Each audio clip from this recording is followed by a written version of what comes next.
Imbis na magtawo o mga laking kilwal, kaya rin na ning graduation, di na re suyaking burol ning kayang tatang idayren dalusong in class valedictoria na ning Lara Elementary School king syudad na ning San Fernando, Pampanga, ngening Banwa. Adwang aldo kasi bayo yung minukyat king entablado idayren, niting Domingo, 26 na ning Mayo. Neyataki yaking puso in kayang tata ay Edelberto Dalusong. Kwento na ning mebalo ay current, excited jay kayang Mr. King pamagsadya para king graduation na ning karelang pangane at recognition day para kareng adwa pang anak ating honors. Na po nga balo na ay honor lang po rin anak na po sobra po saya.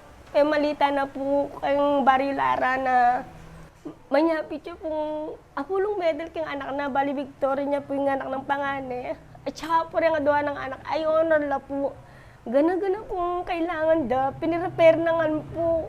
Ang gapo kayong baro, uniform bayo, selina la po, sapatos. Pati po tas susulod ng baro. Gana-gana po makaprepare na nga. Pagandada, minyaliya po.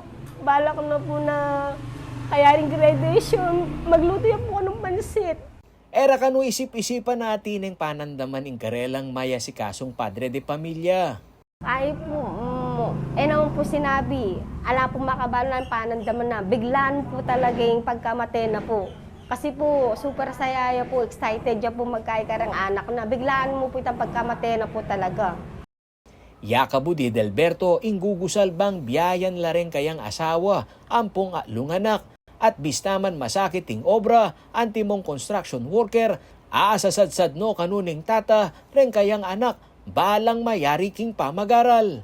Kaya totoo po, ayaw po balo maanalong magsimula. Kasi po, kasakit at saka kasakit po na tanggapan na yakom ng dili.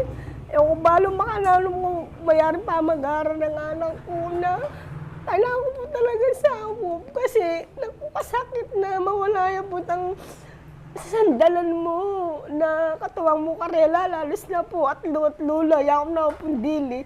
Kahit pilit ko po magpakatatag, wala mo po na down ko po. At siya, sobrang sakit po. Masakit po talaga kasi biglaan yung pagkamate na. Para king panganerang anak ay dayren inspirasyon niya ing lugod amin niya na ning kayang pengari anya ikwa ng me nagumpeking eskwela. At ngayon ning alane ket iyatu ing kayang tata, nakanu kalingwan ing pane ng panabilin, apaulagan ing pamagaral bistaman magkakasakit laking be. Sikap ko pa rin po yung pamagaral ko.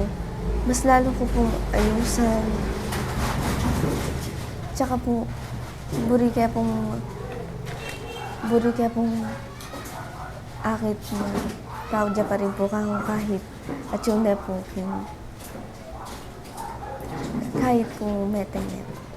Meging emotional no man ding sablang tinagon king graduation ceremony, ameki ramdam king graduation speech ng dayren. Salamat sa iyong mga sakripisyo.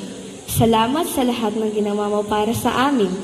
Kahit alam mong pagod ka, hindi mo man lang naisip na sumuko at tumigil sa pagtatrabaho. Kung minsan, hindi mo na iniisip ang sarili. Sapagkat lagi kami ang inaalala mo. Ngayon, nagpapahinga ka na at nasa malayo na. Ngunit lagi mong tandaan na mananatili ka sa puso't isipan namin. At sa aking ina na si Karen Dalusong, Ma, lubos akong nagpapasalamat sa inyo sa pagiging matatag at sa di matatawarang pagmamahal na binigay ninyo sa amin. Salamat sa pagiging aming mga ilaw.